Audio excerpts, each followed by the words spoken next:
sos el Dios de los pobres, el Dios humano y sencillo, el Dios que suda en la calle, el Dios de rostro curvido. Por eso es que te hablo yo, así como habla mi pueblo, porque sos el Dios obrero, el Cristo trabajador. Vos vas de la mano con mi gente, luchas en el campo y la ciudad, haces fila ya en el campamento para que te paguen tu jornal. Vos comes raspado allá en el parque con Eusebio, Pancho y Juan José, hasta protestas por el sirope cuando no te le echan mucha miel.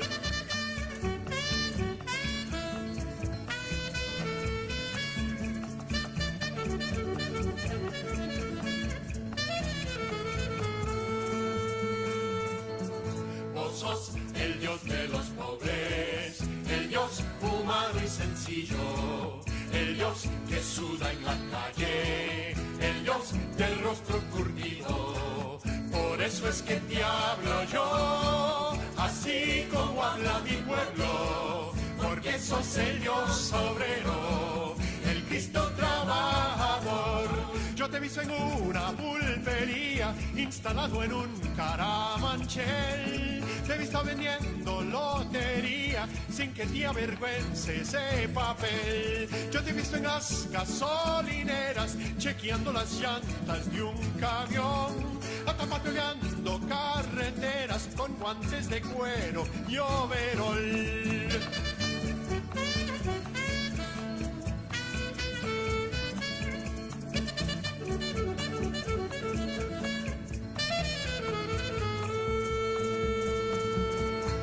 Sos el Dios de los pobres, el Dios humano y sencillo, el Dios que suda en la calle, el Dios del rostro curtido. Por eso es que te hablo yo, así como habla mi pueblo, porque sos el Dios obrero, el Cristo trabajador.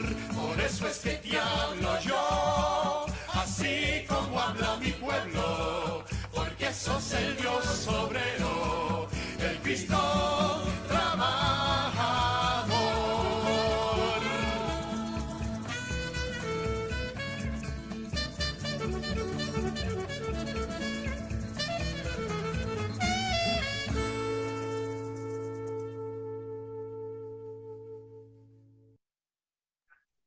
Muy buenas noches para todos los estudiantes de formación básica ministerial. Entonces continuamos con el módulo de doctrina social de la Iglesia, quien nos dirige el padre Ricardo Lache, párroco de Tensa y vicario general de la diócesis de Garagoa. Buenas noches, padre, bienvenido. Bueno, muy buenas noches, Jenny. Buenas noches a todos. El cordial saludo. Bueno, sin más, aprovechando el tiempo de nuestra formación, entonces vamos a retomar nuestro estudio. Recordarles nuestra cartilla, se la recuerdo, Doctrina Social de la Iglesia, elaborada por Monseñor Enrique Sarmiento Angulo, obispo emérito de Fontibón. Miraremos hoy el segundo capítulo, pero quisiera centrar un poquitico al comienzo estas ideas que son fundamentales. El porqué de la pastoral social. Recordarles de nuestra primera clase que la iglesia no es una ONG de beneficencia, no es una ONG en lucha por los derechos humanos, no es una ONG que procure el desarrollo de los pueblos. Nosotros no somos una ONG, nosotros somos la Iglesia de Jesucristo.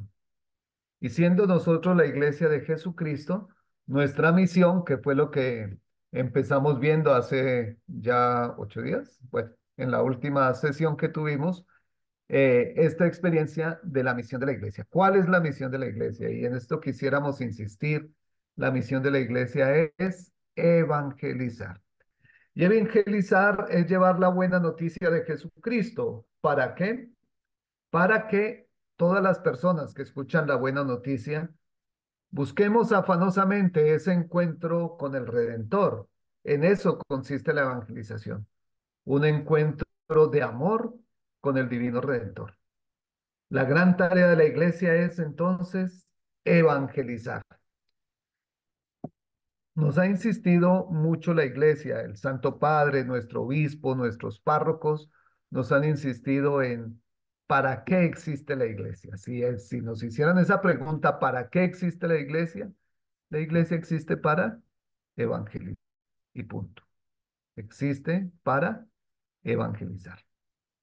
Ahora bien, para ir esa gran misión de la evangelización, la iglesia se ha propuesto esas tres tareas y no porque ella misma se las haya puesto, sino porque su fundador se las dio. Nuestro Señor Jesús ha puesto esa misma tarea. ¿Cuáles son? Anunciarlo a Él. Id al mundo entero. El gran envío misionero, lo llamamos nosotros el mandato misionero. Id a todo el mundo y anunciar el Evangelio. Esto exige de cada uno de nosotros procesos de formación para ayudar a madurar la fe en las comunidades. Es eso precisamente lo que se está esforzando a hacer, que siempre lo hemos bregado a hacer en todas las diócesis, de formar a nuestros agentes de pastoral, y a través de ellos de formar a las comunidades. Y hemos tenido grandes experiencias de esos procesos de formación para llegar a promover auténticamente a la humanidad. Acá es donde se abre el espacio de la pastoral social. Promover auténticamente a la humanidad. Si nosotros vemos el ejemplo que nos dio nuestro Señor Jesús, esa tarea que va encomendando paso a paso a los apóstoles, está todo este desarrollo de lo social. Acompañar al pobre, acompañar al enfermo, asistir al desvalido, darle de comer al que no lo tiene. Son grandes mandatos de nuestro Señor, dadles vosotros de comer, insiste nuestro Señor. Y lo vemos a Él buscando a los enfermos, sanando, es la gran tarea. Pero, ¿cuál es la diferencia de pronto con una ONG que quiera ayudarle a los pobres, de otra ONG que promueva la paz, la justicia, de otra ONG que promueva los derechos humanos, de otra ONG que asista a, a los migrantes que pasan por nuestros pueblos en busca de mejores oportunidades o en busca incluso de calidad de vida? La diferencia es que nosotros en cada uno de ellos vemos a Cristo. Cada vez que lo hiciste con uno de estos, mis humildes hermanos, conmigo su merced lo hizo. Esa es la gran diferencia. Luego, cada vez que nosotros podemos hacer algo en todo este aspecto social y comunitario, debe ser porque en el otro vemos a Cristo. Ese Cristo sufriente, como lo decía muy bellamente esa canción que nos han puesto para introducir el tema. Es un Dios con los pobres, pero es un Dios que también se hizo pobre. Un Dios con nosotros, un Dios que camina con su pueblo, un Dios que le sirve a su pueblo y un Dios que nos invitó, ya lo veremos ahora en el Jueves Santo, cuando nuestro Señor nos dice, bueno, ustedes entienden lo que yo acabo de hacer. Si yo que soy el maestro y el Señor os he lavado los pies a vosotros, pues también háganlo. Esa es una de las tareas. Pasemos a la siguiente imagen. También han preguntado de la necesidad de recordar este aspecto de la metodología usada por la iglesia. Desde la sesión pasada también la presentamos y es una metodología que la iglesia ha utilizado en varios documentos para profundizar. Entonces, el ver, en esto estamos centrados casi como la lectura de los signos de los tiempos que hablábamos en otra oportunidad, pero se trata de ver la realidad, de verla sin ningún tipo de velos, sin ningún tipo de excusa, sino solamente ver la realidad. Hoy día la iglesia nos invita a hacer este ejercicio de ver la realidad, pero verla no solamente cada uno, sino de verla en comunidad, de poderla ver en el grupo, que podamos nosotros, diríamos en el vocabulario reciente, que lo pudiéramos ver en una forma sinodal, que caminando juntos podamos ver la realidad, qué es lo que hay, esa realidad de nuestra vereda, poder mirar el estado de nuestros abuelos, la situación de la escuela, cómo están los niños, poder ver el estado de las carreteras, poder ver los acueductos. Fíjese que ahí estoy viendo yo sin ningún tipo de velo, estoy solamente viendo la realidad y estoy ayudando a que la veamos juntos. Si en una pequeña comunidad, piense usted, una pequeña comunidad, que están reunidos ese grupo de hermanos, ese grupo de amigos, que eso es la pequeña comunidad. Y estamos allí para vernos, para que entre los que hacemos parte de la pequeña comunidad, veamos cómo está ese sector, cómo está ese territorio, cómo está ese conjunto de personas y de familias. Una vez que uno ve, viene el segundo pasito, el que está en medio, juzgar o iluminar. La palabra original es juzgar, juzgar, pero juzgar yo lo hemos reflexionado mejor como iluminar. ¿De qué se trata? De ponerle una pregunta a eso que vimos. En esa realidad que se ve, esta palabra juzgar o iluminar es, ¿qué dice Dios de esta realidad? ¿Qué nos dice la palabra de Dios de frente a esta realidad? Esta realidad que hemos visto, esto que hemos visto en nuestra comunidad, ¿está de acuerdo o qué tan de acuerdo o desacuerdo está con el plan de Dios nuestro Señor?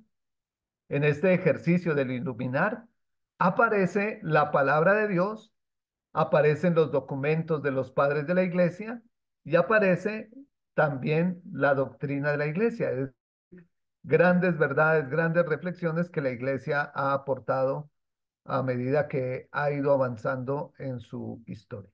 Entonces, ver, juzgar o iluminar.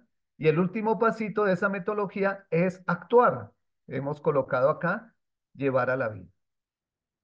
La realidad confrontada con la palabra de Dios nuestro Señor empuja necesariamente a las comunidades a un compromiso. ¿Qué me exige la palabra de Dios en esto? ¿A qué me impulsa el amado Señor con esto con esta realidad que ha puesto, con esa palabra que ilumina esa realidad?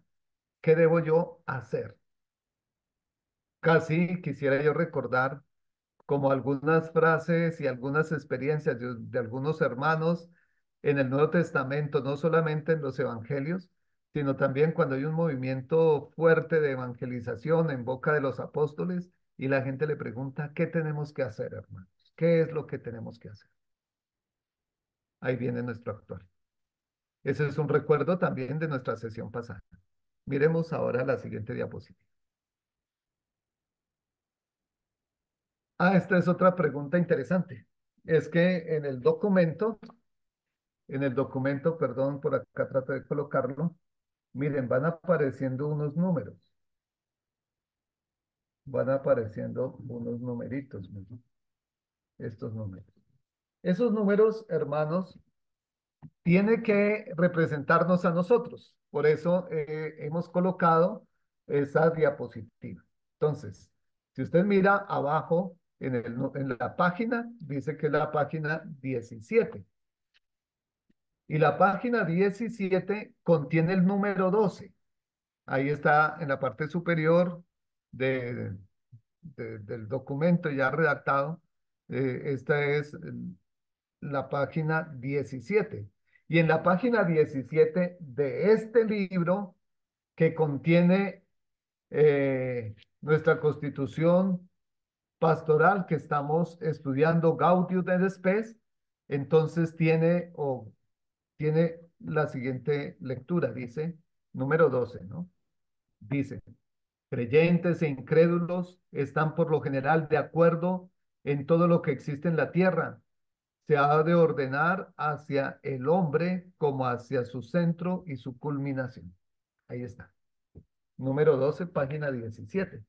Pero si nosotros vamos a este libro, que es el Concilio Vaticano II, que tiene todos los documentos de la Iglesia, del concilio, perdón, todos los documentos del concilio, mire que acá también está el número 12, pero está en la página 139. Y compare usted, miren ahí ustedes la pantalla, yo les voy a leer ahora de este libro. Dice, creyentes y no creyentes están generalmente de acuerdo en este punto. Todos los bienes de la tierra deben ordenarse en función del hombre, centro y cima de todos ellos. Entonces, mire que está el mismo texto porque es el mismo documento y lo que nos guía es ese numerito de arriba. Acá me puede servir esa página que ustedes están viendo para poder explicar las letras. A veces dice 12A, 12B, 12C, porque hay números de esos que puede fácilmente, el siguiente número, el 13, vamos a mirar acá, en este, el 13 está en la página 18. Está en la página 18. La siguiente página, hacia la mitad, está el número 18. Entonces aquí el primer párrafo sería A. Entonces, cuando ustedes vayan a buscar las citas, ahí van a encontrar, por lo menos si dice 12B, estaría ese numerito 12 y el segundo párrafo. Es como si le colocáramos A, B, C, D, así. Cada párrafo, como si le colocara una letra. Cada párrafo después del número. 12A, 12B. El 12B estaría empezando ahí en pero. ¿Qué es el hombre?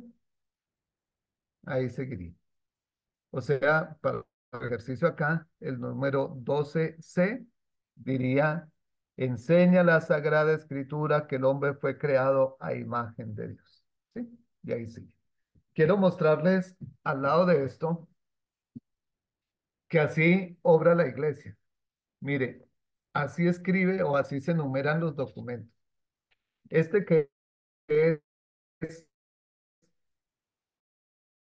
Amor y Leticia sobre el amor en la familia, digo, y tienen su orden así, del principio al fin. Esto no tiene, así cambie de capítulo, así cambie de tema, el número sigue, el número sigue. Y lo mismo estos grandes libros. Este que trae los 12 mensajes trascendentales de los mensajes sociales. Cada uno de los documentos de la iglesia van llevando esos números. Entonces ahí está esa instrucción que nos va a servir para todos nuestros estudios. Entonces ya no me detengo más en esto. Miramos la siguiente diapositiva. Esquema del segundo capítulo. El segundo capítulo tiene estas 5 partecitas que nos van a ayudar a nosotros a crecer. Entonces, primero, dignidad humana. Segundo, orientaciones generales para la iglesia. Estas dos líneas, dignidad humana y orientaciones generales, son fijos en todos los capítulos. ¿Oye? Y la tercera es la dignidad del hombre y la muerte.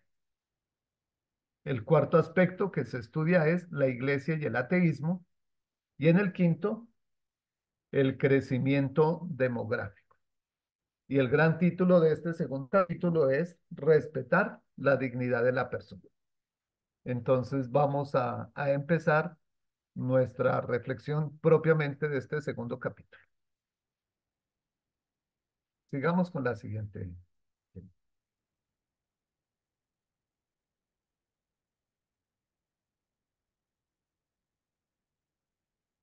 Jenny, ¿me ayudas con la siguiente? La dignidad humana. Entonces, fundamento doctrinal.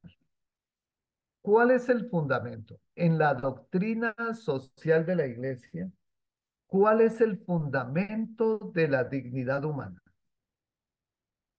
¿Por qué razón el ser humano, el varón y la mujer, son superiores?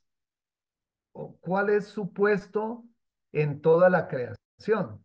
Tendremos que reflexionar en esto. Por eso, la doctrina de la Iglesia, la doctrina, el gran pensamiento de la Iglesia, nos invita a considerar la dignidad del ser humano al ser creado por Dios nuestro Señor y fue creado a su imagen y semejanza. Acá tenemos que remontarnos, por eso la doctrina tiene su fundamento en la palabra de Dios. Entonces tenemos que ver cómo nuestro Señor nos narra el libro del Génesis, que Dios creó al hombre y lo creó a su imagen y semejanza. Es decir, todo el resto de la creación, la separación de los elementos, la creación de las plantas, de los árboles de toda especie, la creación de los animales que se mueven en el agua, los que se mueven en la tierra, los que se mueven en el cielo, pero el único creado a imagen y semejanza de Dios nuestro Señor fue el hombre. Es el hombre. Por eso la dignidad del hombre está en ser creado por Dios a su imagen y semejanza. Quiero acá hacer una reflexión porque algunos dirían, bueno, ¿y la mujer? Si el hombre, en un vocabulario, ¿no? La gente dice, si el hombre fue creado a imagen de Dios y la mujer a imagen del hombre. La imagen es creada, perdón, la mujer es creada a imagen y semejanza ¿de quién? Pues resulta que la misma palabra nos responde porque nos dice que Dios creó al hombre, varón y mujer los creó, macho y hembra los creó. Luego, el hombre es como el gran bloque, varón y mujer. Es decir, como si dijéramos que el varón es hombre y la mujer es hombre, porque pertenecen a esa gran palabra que contiene al varón y a la mujer. En muchos de los documentos de la iglesia, entonces van ustedes y vamos a encontrar cómo esa palabra hombre no refiere solamente al masculino, sino que integra al varón y a la mujer por este vocabulario bíblico. Además de este elemento de ser creado a imagen y semejanza de Dios, por su vocación a la perfección. El ser humano, el amado Señor, lo ha invitado primero a ser su amigo, a escucharlo, luego a reconocernos como sus hijos. Ya estoy en el mensaje de nuestro Señor Jesús. A reconocernos como Él, nuestro Señor Jesús nos muestra nuestra verdadera vocación, nos muestra para qué fuimos creados, nos muestra que no podemos someternos al pecado que nos quita la libertad, que nos amarra en nuestra vocación, porque somos creados para Dios y nuestro corazón vive inquieto hasta que no descanse en Dios. El amado Señor nos ha invitado a ser santos, como el Padre Celestial es santo. Por eso es tan importante, queridos hermanos, que nos demos cuenta que nosotros no somos un ser para la muerte, no somos un ser para la frustración, no somos un ser creado para el sufrimiento o la condena o la amargura. Somos creados para Dios, somos creados para el cielo. Nuestra verdadera ciudadanía es del cielo. Miremos la siguiente diapositiva. Orientaciones generales de la iglesia. Entonces, acá nos ayuda a ver desde la reflexión de la iglesia que se constata que crece la conciencia de la dignidad de la persona a medida que ha ido pasando, y eso que este libro es del Concilio Vaticano II de 1960. Ahora, espérate, mira, ¿recuerdan? El final, al final, al final. Entonces nos da la fecha. Perdón, miro. Este documento, que es el que estamos estudiando, la Gaudium et Spes, está del 7 de diciembre de 1965. El año entrante está cumpliendo años. Entonces, bueno, todos los años cumpleaños. Pero bueno, miramos entonces que este documento nos muestra cómo, y eso que es del 65, ¿no?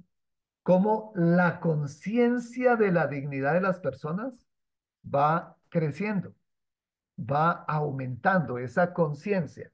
No es que se inventen los derechos, no es que se inventen esa situación de condición del ser humano, sino que lo va descubriendo, se va tomando conciencia.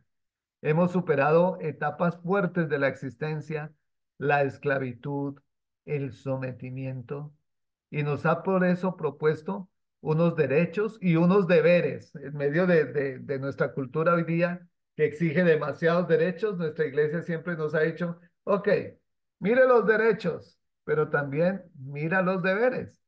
Y en parte los hechos nos pide reflexionar y el documento nos ayuda a reflexionarlo muy bien en la inteligencia, la libertad, la dignidad de la persona, respetar la dignidad de los otros. No, o sea, no soy solamente yo el que tengo la dignidad, sino que la tienen todos. Hay que respetar la dignidad de todos. Así se pide respetar la libertad y la conciencia, el perfeccionamiento, el derecho a la vida y el derecho a una vida digna. Acá quisiera de pronto ayudar un poquito, porque una cosa es el derecho a la vida y más profundamente el derecho a una vida digna. ¿Qué incluirá más? O sea, ¿qué más elementos debemos nosotros como aglutinar para decir que tenemos derecho a una vida digna? Una vivienda digna, un alimento digno, un trato digno, una salud digna. Habrá mucho que reflexionar. Miremos el siguiente. La dignidad del hombre y la muerte. Esta es una reflexión muy interesante de la iglesia, que tan solo lo vamos a tocar un poco. La muerte es el máximo enigma de la vida. Hay muchas cosas a las que nosotros le podemos como colocar nuestra mente. Las experiencias de la vida nos ayudarán despacio a ir solucionando los problemas. Pero la muerte, tanto que nuestros padres y nosotros mismos hemos dicho, si así tuviera remedio la muerte. Sabemos el remedio para esto, sabemos cómo solucionar el otro problema, sabemos esto, sabemos lo otro, pero enfrentar la muerte, plantearnos el problema de la muerte, wow. El hombre enfrenta los dolores y ve cómo se va apagando su cuerpo.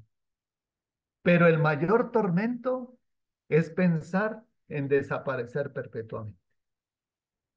Por eso la iglesia, con la fuerza de la palabra de Dios, nos afirma que el ser humano no es un ser para la muerte, que esta tierra no nos pone el límite, que no estamos llamados, perdón, para que nos lleven al cementerio y que nos echen un puñado de tierra encima, como dicen algunas de las canciones, ya viejitas, pero lo dicen.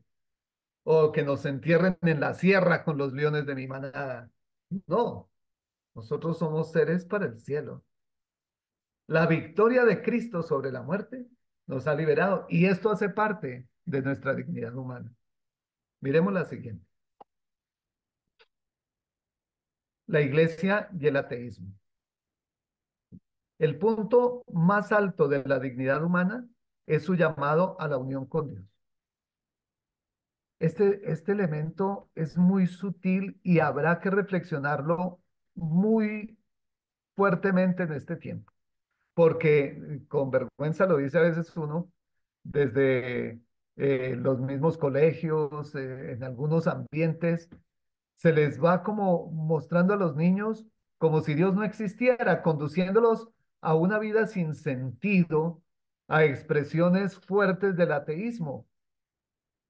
Frases como, demuéstreme que Dios existe. ¿Por qué si Dios existe hay tanto mal en el mundo? Y la han cuestionado incluso ahora con el perdón de las víctimas de todas estas guerras. Nos han cuestionado incluso por qué la guerra en la tierra del Hijo de Dios. Si era el Hijo de Dios, ¿por qué ni siquiera ya puede haber una experiencia más? Y se pretende sembrar el ateísmo en las personas, en las familias, en la sociedad. Porque vivir sin Dios, ellos creen que les da la libertad, pero realmente los hace esclavos, porque los hace a ellos sí un ser para la muerte. Solamente tener las experiencias de este mundo, posibilidades. Entonces, cuando se habla de la existencia de Dios y la dignidad humana, la iglesia muestra el destino celestial, que no quita ni merma ni las tareas, ni los placeres, ni los deleites de este mundo. Solamente que ya se vive no en su objetivo en sí mismo, sino en cuanto a Dios. Darle gloria a Dios por esta creación tan bella. Darle infinitas bendiciones a Dios nuestro Señor por todo lo que nos da, por su gran amor, por su bendición. Finalmente, hermanos, el crecimiento demográfico. Hay que ayudar al pueblo a entender estas dificultades. Cuando se escribió el documento, recuerdan, 1965, tal vez la preocupación era el control de la natalidad. Y la iglesia estaba preocupada por todos los procesos, los métodos de control para no quedar embarazados ni en la familia, para evitar tener los hijos. Hoy día la preocupación es otra. En cuanto a la demografía, hay países completamente envejecidos.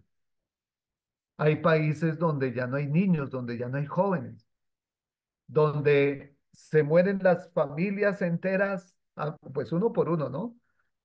¿Y de quién va a ser la casa? ¿Quién va a ser el pueblo? Llegan personas de otras culturas, de otros países, a tomar posesión de esto. El crecimiento demográfico hoy día para nosotros también es un gran reto. Al diario se cierran escuelas, nos faltan los niños, ya no hay jóvenes para trabajar. El crecimiento demográfico, el número de los hijos es una bendición de Dios, nos enseña la palabra de Dios. Y debemos tener un recto ejercicio de la paternidad y de la maternidad.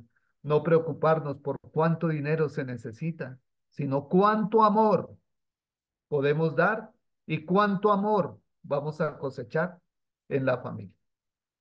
Los invito con muchísimo cariño, hermanos, a entrarle con muchas ganas a este segundo capítulo, próximamente el tercero, y con la ayuda de Dios poder avanzar en nuestra formación en este estudio general de la doctrina social de la Iglesia, que es más una introducción. Nos encomendamos pues a Dios nuestro Señor. Amado Señor Jesús, gracias por mostrarnos el rostro amoroso del Padre. Gracias, amado Señor Jesús, por hacernos ver nuestra dignidad. Gracias por haber asumido nuestra naturaleza humana, porque nos has hecho tomar conciencia de ser imágenes de Dios Padre, de Dios Hijo y de Dios Espíritu Santo. Que la Trinidad que vive en nosotros acompañe y bendiga a cada uno de estos hijos y a todas sus familias, en el nombre del Padre y del Hijo y del Espíritu Santo. Amén. Muchísimas gracias. Hasta nuestra próxima sesión. Muchas gracias, Padre. Buena noche para todos.